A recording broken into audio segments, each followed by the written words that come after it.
generations, when we have at our fingertips this knowledge, but again, there's a pushback, right? We've seen it in the room, but we see it in all locations, right? It's not just here. And I appreciate the interactions because it shows us the ways in which, even as we come together in an intellectual space, we're going to have a lot of different ways we enter into the conversation, but we can all enter in, and we can no longer feign willful ignorance, right, of what's going on. So then, how do we think about incorporating that into our parenting? Into that fundamental, what do they say? By the time you 4, either you messed your kid up or you did. I hope that's not true. But how do we think about really thinking about how we embed this in our parenting, in our community building, in our our aftercare system, so that we essentially allow our children and that generation that's coming up to show us what it can look like. Right? If we actually did better, like Maya Angelou said, once you know better, you do better. Now, if we know better, when do we start to do better? So I want to kind of hear from the panelists how y'all think about what we could do better, right, for our kids coming up in this mess.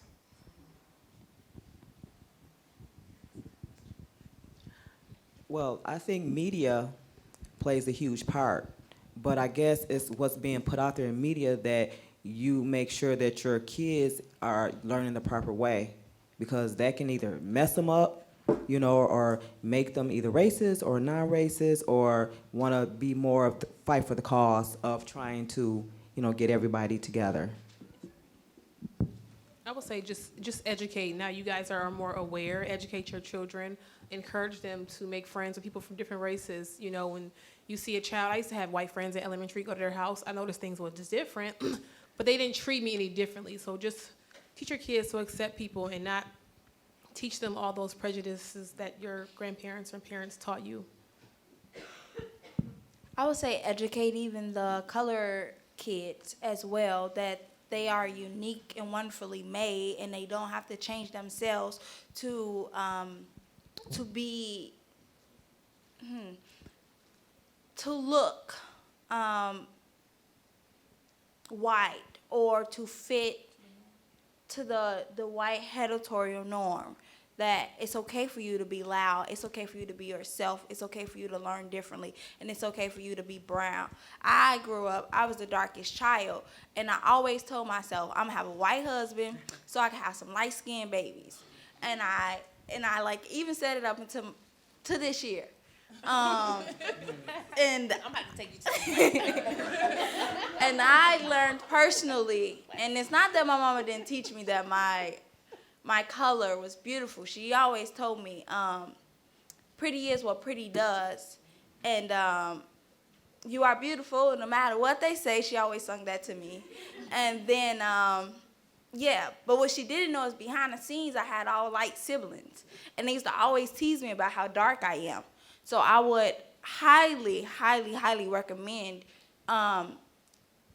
you to educate your kids on how their uniqueness is different, even if it's light skin and dark skin, because they do play a major role in the way they grow up in the Black community as well. I am a mother of 3. That is my youngest back there. He's 9 months, my first boy. My oldest is 23. My middle is 17. And I'm also a treatment foster mom, so I deal with children who have emotional and behavior issues. They're my hearts. And I grew up in pretty messed up environments. Surviving poverty in Chicago, Illinois in the 80s and 90s was no joke, right? And I didn't understand whiteness or white supremacy racism up until I was 30. So be patient with yourself. So at that point, I realized that, damn, I had been conditioned from the very beginning to hate myself, right? And it wasn't a conscious conditioning. My mother didn't come out and say, well, sometimes she did. You know what I'm saying? We had some dysfunction, you know what I'm saying? But generally speaking, she didn't come out and say, you should hate yourself, right? But it was just the interaction with because growing up in the 80s, I don't know, y'all. Okay, I see some older people. Okay, so growing up in the 80s, right, it was like light-skinned, it was in. It wasn't cool to be black dark, right? So I dealt with a lot of that, the dark jokes, right? And I remember crying so hard and thinking that I was so ugly, right? Like, we call it colorism. And it still exists. It always exists, right? Like, something that we as Black people have to unpack, which is a part of post-traumatic slave syndrome. I don't know if y'all heard of that. Y'all need to read that book, okay? All my Black people, post-traumatic slave syndrome. Because again, we must understand what we're dealing with from a historical lens. In order to unpack our own biases about ourselves, our own self-hate, how we devalue each other, to understand like how, you know, how they have termed this, the term black on black crime, like how that even came to be, right? Like, how do we kill each other so much, right? Like, how does that happen, right? Like, how does that happen? How do first of all, we have to understand that. So I say that to say, in terms of parenting, we have to turn off the damn TV. Do you know Black and brown kids watch TV more than white kids do? What does TV feed them? It feeds them the idea that they're inferior. It feeds them the idea that they're criminals. It feeds them the idea that they can only amount to playing sports, basketball, football, and being a rapper. Yes. That's what TV tells them. So if you let your children sit in front of the TV and let the white supremacy system condition them and show them and teach them their worth and their intelligence and their level of humanity, then we're failing our children. So turn off the TV. Let's start with that. And I also recommend the Black people and brown people with privilege, pull your damn kids out of these public school systems. No, I said pull them out. I say homeschool them. And I know that's a privilege, right? Like, one of the things I'm working on in Madison is creating a homeschool network for Black bodies. Because like you said, it takes so much energy advocating for your kids in public school system. You got to be on a call with the teacher every other day, emailing back and forth 6 teachers about how racist they are, right? How they dismiss your children, talk at your children, talk around your children with the pretext of, I'm just trying to get your kid to be a team player. Right? Because remember, public education universities condition us to be team players, not to critically think, not to question, but to accept what's fed to us and memorize it and then answer A, B, C, or D. Right? So if we really want our kids to be conscious, awake, and aware, then we got to turn off the damn TVs and pull them out these public schools. Okay, so I'm going to disagree about the public schools.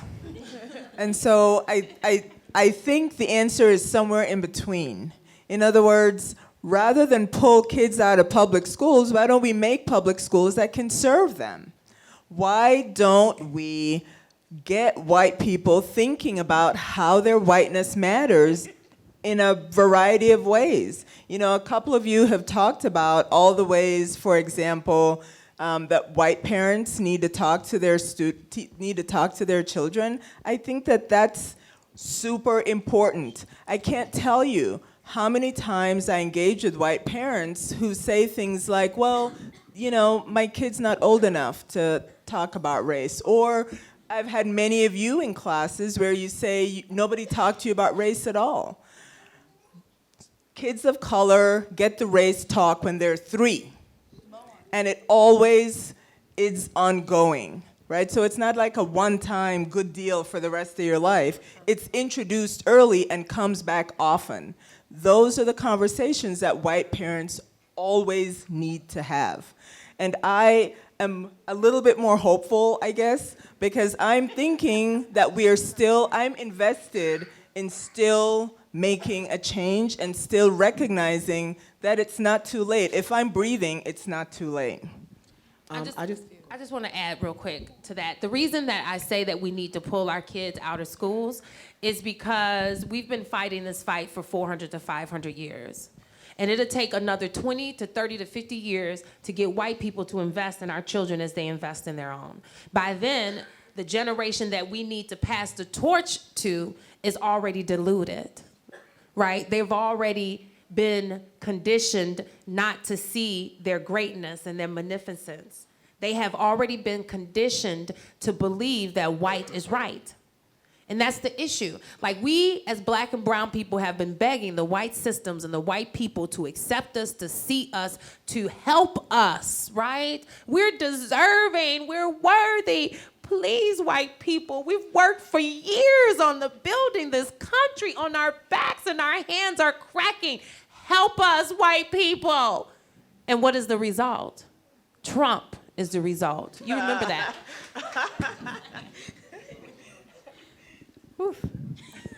Microphone. I'd love to hop back to the this discussion about addiction and its effect on Black and brown women and children. I think it's an interesting discussion around like norms and like what we think is normal for certain groups, and this understanding that we have as a country, as a generalized society, that what is normal for a Black body is to accept, is like on the,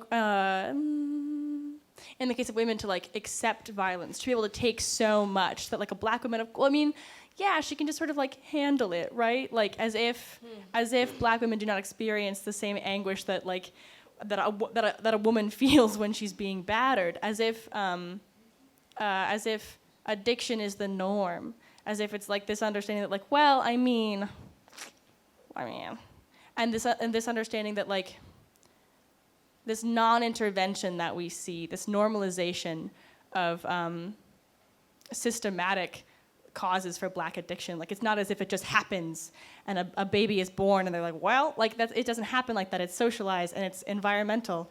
And this willingness to step in and help a white person as soon as they show signs of addiction, and this sort of willingness to ignore and accept and like rationalize the exact same experience in a Black body. And I was just wondering if the panel would like to speak on that. You don't have to. My mom worked in this field. I get excited. So my mom taught me very early because she always tell me the stories about work, so I was always listening. And she say, I get a lot of white clients. I'm like, they come to the hood? That's what I call it. And she's like, no, Joni, they send them from the great suburbs to come hide from their friends, so their friends won't know that their kids are using drugs. And they send them to the hood. And I'm like, but that's where more drugs at. And she was like, oh, baby.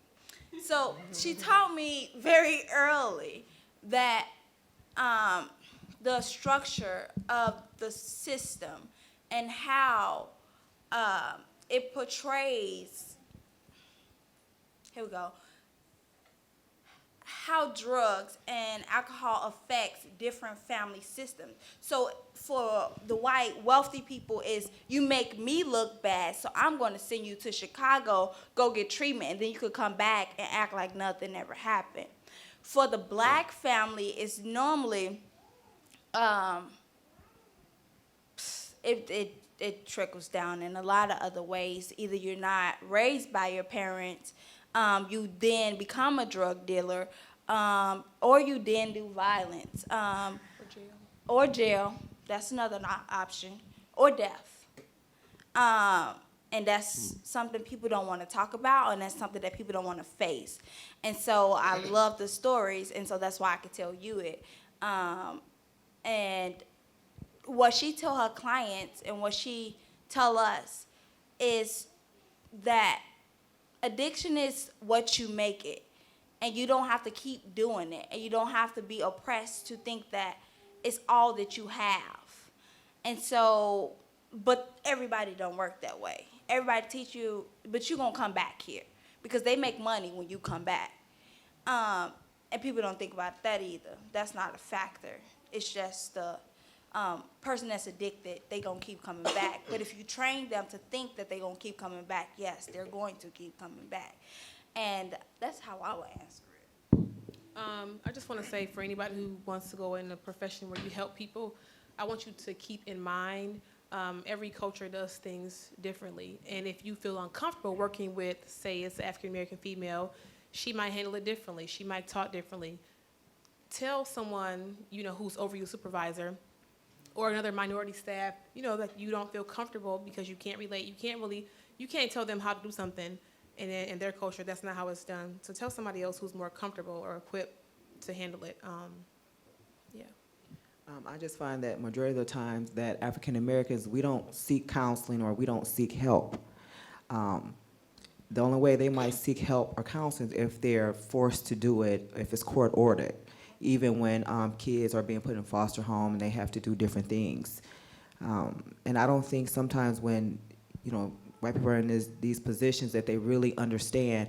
And as African Americans, we see this. We was like, well, they don't really care. I'm just doing it, just because I'm being made to. But they're not really being helped, So that's something else to consider as well.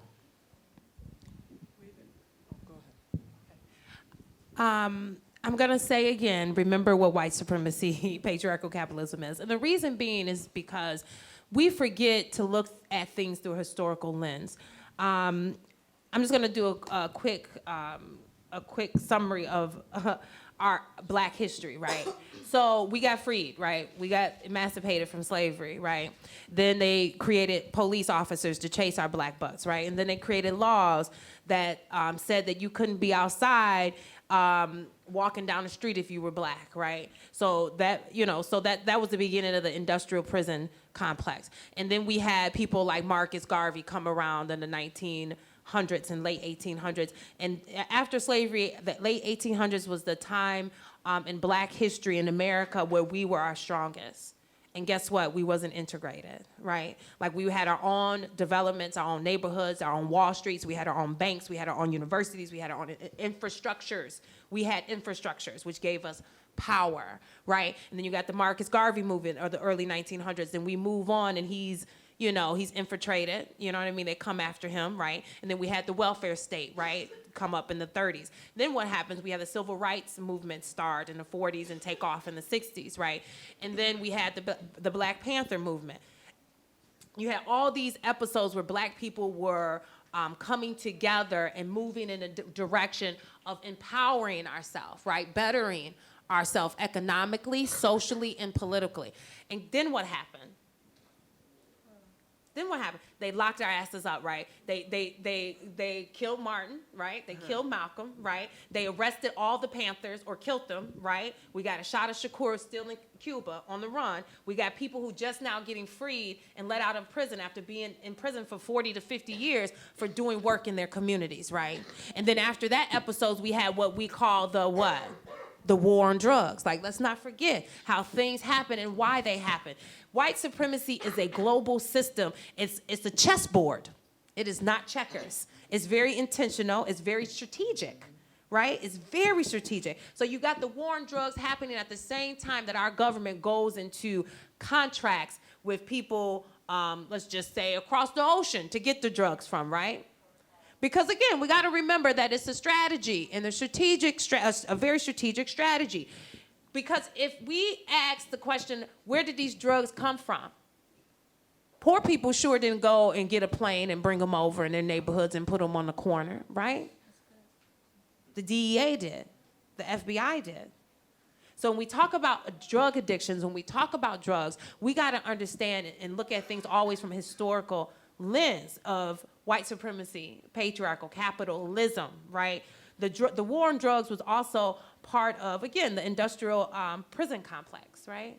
Leading to more of our bodies being imprisoned. You say crack, get the crack off the corners, but white people are doing cocaine, right? White people doing cocaine, Black people, brown people doing crack, Black people getting sentenced to more time for being crack dealers, right, and users, while white people get slapped in the hand for doing coke.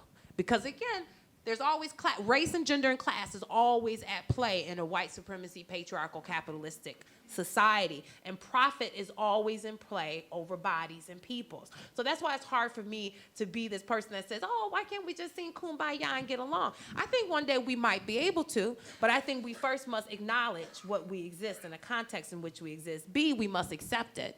And then we must act accordingly. That's my triple A's. So when we talk about addiction, addiction was very strategic and very intentional. And what happened when crack hit our neighborhoods and our communities? It tore the Black family, what was left of the Black family, apart. It went from the welfare state to the Panther movement, to the civil rights movement that tore us apart, and then it went to the crack state. Remember when the Panthers was on the streets right before gangs existed, right? Well, there's the Black Stones or the Gangster Disciples. Remember, those organizations started off being for the people, protectors of the people. They were the people that were on the block protecting people and sending people home and pulling, and they were policing their own neighborhoods in a sense, right? And then they locked up the heads of those organizations, right? So we have to always look at things from a historical lens. And when they locked those folks up and took them off the street supposedly and infiltrated I don't know if you guys seen the documentary 13, you should all watch it, right? When it talks about the 80s and the war on drugs and what it did to us, right? It took the men and put them in prison, and it made the mother crack addicts. And it made the babies crack addicted babies, right? And then we wonder why we got the stuff that we have, why we have in our communities, Black and brown communities, why we got this stuff happening, why we got Baltimore's and Ferguson's, right? Why we got Chicago's and Beloit's, right? We're wondering why, but if we understand white supremacy as a system, then we understand that it's a chessboard being played, chess always being played. And the purpose of it is to keep the Black body on the bottom, because white supremacy is defined in opposition of the Black body being down, right? So if the Black body empowers itself, becomes empowered, right, owns stuff strategically and infrastructures, then how do you define whiteness as superior? You can't. Whiteness only exists on the backs and the understanding of Black inferiority. Remember that. So we have time for one more question, and then we're going to thank our panelists. I have forgotten my question, but it did have something to do with education, and I know it's important to keep always in the history of people of color in our minds and in the context, but I do want to shift it for a moment from present day and into the future, because I do believe that, and I hope that we can have a public education system that will someday be fair and just and equitable for all students. But unless we act now, that's not going to happen. And remember that there are these systems, and when I'm Tia Johnson, I'm running for school board, and when I was recently interviewed by the local newspaper, they asked about blindness. Why can't we have color blindness? My response was, I hope someday we will, but I think it's going to take about 200 years of everyone being physically, visually blinded before that could ever happen.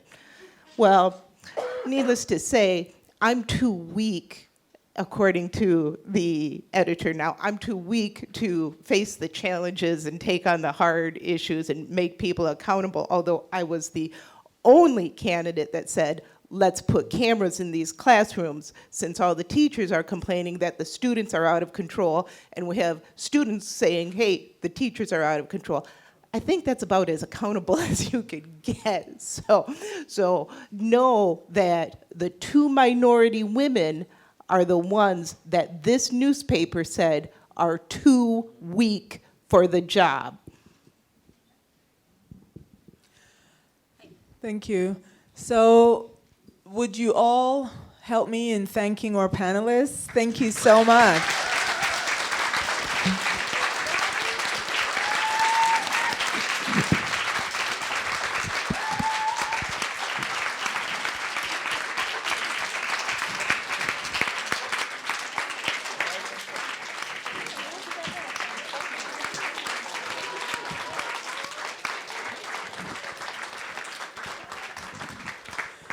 Thank you very much. And so the next, let me see if the next panel in the series, the Get Woke Beyond Police Brutality, is on April 14th at 7 o'clock. Their laws were not made for us, trans lives and state violence. Hopefully we'll see you there. Thank you for coming.